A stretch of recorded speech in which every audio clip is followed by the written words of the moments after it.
special edition of Freeman Adventures live at our home base here at 22nd Street Landing with the man, the myth, the legend, the man who started the Freeman Adventures podcast right here because Mike said, man, how would you like this to be your studio? And he's regretted it ever since he said it. Every day of my life. Mike, how are you? Phil, always a pleasure. It's good to see you, man. Well, we can talk a little bit of fishing. We can talk a little bit of 22nd Street Landing. Of course, we just got back from a trip on the Apollo. Best score for the Northern Fleet boat of the year. I think we had 37 bluefin tuna. It was fantastic. Great boat, great crew. Emblematic of what 22nd Street Landing offers. Yeah, timing was good. People were watching you guys unload the fish. That looked pretty impressive. One of your top 10 fishing trips since you started this thing, I think. It was like a long-range trip unloading. One of the guys that I know, he hasn't gotten used to or bored with this bluefin tuna. So he goes, God, I look at the deck of that trip on the Apollo, and that's like an average trip now where people are getting way too spoiled in this bite. The spoiled's the word. So from the office standpoint, we're like, when's this going to start running? This is going to start running. And, this is one of those years where we're predicting, like, just go fishing and take it for what it is. And then get on a boat and get lucky and knock the piss out of them. Yeah. From the rockfish to the tuna to the yellows to the halibut to the sea bass.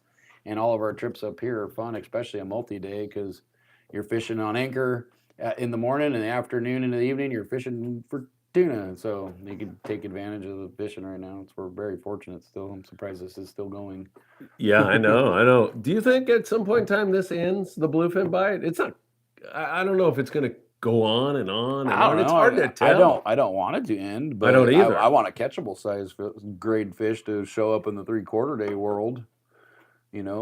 But from all the stuff, your friends, my friends, and included the science behind it, they said this is a spawning area now. Yeah. They found that out, and tuna grow fast. So hopefully it's nice to catch them all year long, but it'd be nice to focus on sea bass and yellows. Yeah, no kidding, man. It would be. Yeah. They're trying to rebuild the stock, Mike, to what it was in the late 1800s, and they say it is totally achievable. Oh, yeah. That's amazing. No, we got people asking all the time, can I troll on my way to Catalina? I was like, well, it's 50-degree water, but try it. You never know, right? Never know. Yeah, exactly. Yeah. So, sea bass yellows. Well, one thing that's going off right now, San Clemente Island. That place looks pretty darn good. It's ripe. Definitely ripe. I was just talking to Marco on the Amigo today. So he said everything was stars aligned, fish were boiling around, and the damn sea lions got on them, which they haven't had the last few trips that they were there. But he connected. I think they had 14 hookups, landed like 7 fish. But it's all big grade fish, and then a mixed bag like small guy. But there's dropper loop fishing in the morning. All the operators out of here are just waiting for the day, the amount of sea bass that they're seeing at every island that they're going to bite. So Clementi's about as good as it can, where we get excited. Let's go catch bass. Like I talked to Aaron today.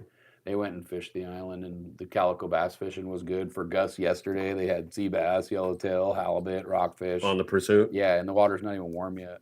So it's just creeping 64, 65. It's just slow to start going. Once it gets going, I think we're going to be off to the races. But it's just really kind of excruciatingly slow, right?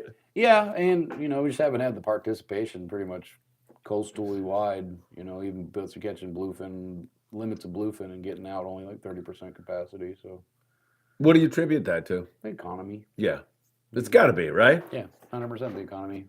We see all the mom and pops taking advantage of our kids fishing for free on the half-day boat, but, they're coming out with, one setup, and I'm like, just take another rod, here's some tackle, show your kid a good time. Yeah.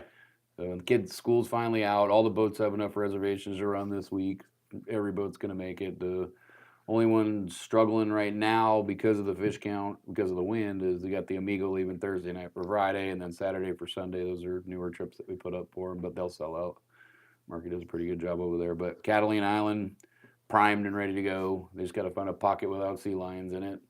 Locally fishing last week, Walt had a half dozen barracuda stopping on the horseshoe. Mark and Paul are going to be out tonight. They're going to be looking for anchovies again. So if we get some anchovy For ammo, locally, it's going to go off. That's cleaning up. We had a little red tide 8 days ago, and it's changed.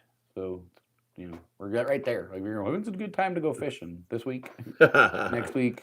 Pressure breaks. Are you seeing more chovy in the bait than we've seen in a long time or not? No, we know where the anchovies at. It's up in the bay down below us. I saw that the Irvingham brothers had a report of anchovy down there, so it's only time before it makes it up here.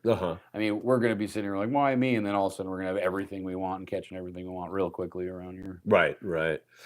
You mentioned that the guys at all the islands are seeing a lot of white sea bass. Same thing up there in the Channel Islands. When I talked to Tucker and I talked to that fish this year, they're earning their reputation of being ghosts this year, aren't they? We spoke about this last year. We were for the last 4 years, we're 1 month late. Yeah. So normally we're the D in the middle when everybody's catching above and below us, but July's the 4th of July week is usually our worst fishing time, but this year it's going to nail it right on the head. You think so? 100%. Yeah, right. I ain't jumping in the water, but why not, man? That was great. We actually, I had my kids to jump in the water too the next following day, so that was fun. But it's everywhere you go, every island. There's some beta ready. You can make some squid. The sardine and the barge is decent. We're just waiting for the combo of an anchovies so we can start chumming more. Keep the sea lions away with the anchovies. Martin on the Carnage, he's going to be out looking for squid all week. Same thing about G. Paul and all those guys. So they'll have squid at Catalina, which is part of the deal. But we've had all those things lined up. It's just we're at that point where the next week or two is going to be like, bah! And hopefully we get another 150 days of that. So. Oh man, I hope so. Man, last season was great fishing. Yeah, it was great. And this season has been phenomenal fishing. If don't turn your nose up on these new regulations with rockfish. You're going rock fishing. Yeah. You're not going rock fishing. Yeah. Everywhere you go. You can go any depth you want. Just, it's incredible. I think in the sport fishing business, this is my opinion, that when these regs come down, we haven't, the business in general has a tendency to emphasize the negative and then connote that to the public who's listening to, I can only take 2. Because guys are bitching about it. Yeah. They're complaining about it. I get it. They want to vent and maybe it's cathartic for them.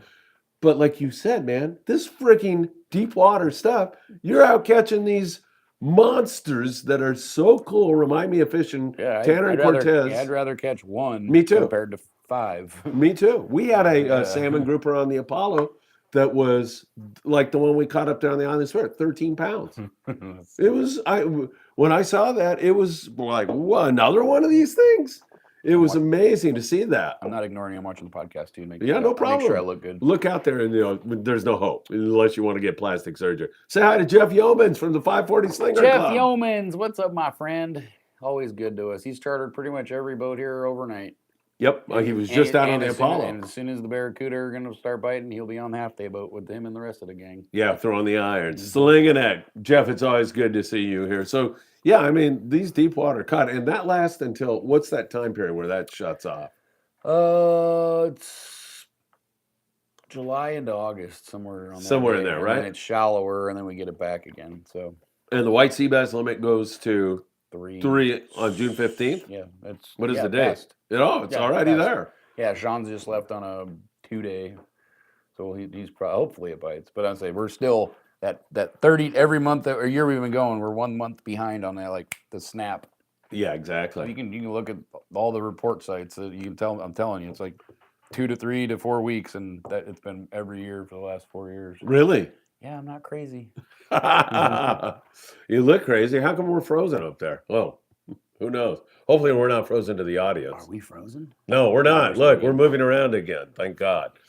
All right. No. Is Sean a new father, by the way? He is a new father. I thought I saw that. And he is so stoked about it. He's a beautiful kid. Yeah. Little boy. Named after me. He named him Mike? Or, he wouldn't name him what I'm thinking. I'm going to let him go public with kids' names, but beautiful kid, looks just like him. And he's super stoked about it. I know.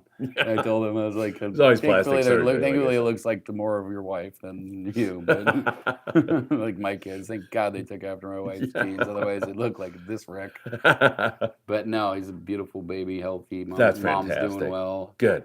And I'm not entirely sure if he was on the boat today already. He's a diehard. Some of mine are having kids here in the next little bit saw of time. that. July and August. Patrick in July in Florida. They're gonna do just fine, them two. Yeah, oh yeah, I think so. Yeah. They'll be good dads, man. They should have a lot of fun with the kids. Patrick's already wrapped one rod for his son, and then he's wrapping one for Philip's son now. So those kids are going to get into a lot of fishing, that is for sure. A lot of trouble too. A lot of trouble. Yeah, with Grandpa, Grandpa's going to show him the way, man. I know all the ways, kids. Yeah. I know how to handle How your quickly moment. can we get in trouble? Yeah, exactly. Yeah, but this is all the markings on it. The sea bass thing is going to be ridiculous. If it is or it isn't, it's going to be full speed or no speed. There's fish everywhere. All my diver buddies, the free divers, are shooting the crap out of them everywhere. Are they? Locally, all the other lines. Big giant ones or not? Oh yeah. 60s and 80s. Ooh. Yeah. Nice. Pretty ridiculous. Yeah. Do you think that local sea bass bite has a chance of going off this year for the Monte Carlo and the local boats? It could Native happen. Son? It could happen. They just have to put time into it. You know, I think more so on Native Son because he plans on spending a lot of time up the coast and local because it's about time the horseshoe bites back again like it did in 15. Yeah, right. So, but it's got all the signs. The water's been off color. It's been off. Starting color. to clean It's up, right? Cleaning up. But like there was a big red tide blob between us and Newport last time we were bait fishing, and it's cleaned up a lot. So it'll be there. Yeah. Yeah. Monte Carlo, in the meantime, seems like they're providing tons of great eating fish. Great yeah. table fare with the sculpin bites. Been good. Full speed sculpining. Did you kill us? Are we live still? How do I restart it? Oh, want to come over there and look at it? Yeah. Well, the audio's coming through, but Oh, let's keep talking. Yeah, keep talking, Mike. What is going on here? You can hear us. It's like listening to an audiobook now. All right, well, keep talking, Mike. Yeah. Say something about the Monte Carlo while we look at this. If you're coming out of the Monte Carlo 10 to 4 Monday through Friday for at least another week or so, and How come it's not up there? no, I turned it off because I didn't want to steal the Wi-Fi. the kids are fishing for free, 15 and under, with every paid adult. Yeah, what's your kids fishing free deal? And what days is it? Every day. Really? Yep. Man, Paid adult. that's a heck of a good deal. Paid adult, get you a kid. That's really good if you ask me. I don't know if we're having a snafu. Hang on there, everybody. What do you say now? What you said? You said you're glad Mackey's here because everything will run smooth. And look what happens, Morrison. He's staring at you now. This guy's fired next. We're firing Phil. You're safe. Don't worry. Nobody wants to see our ugly faces anyways. We just have to reboot it Well, how do we do that? and then restart. Really? Yeah. All right, well, let's do it.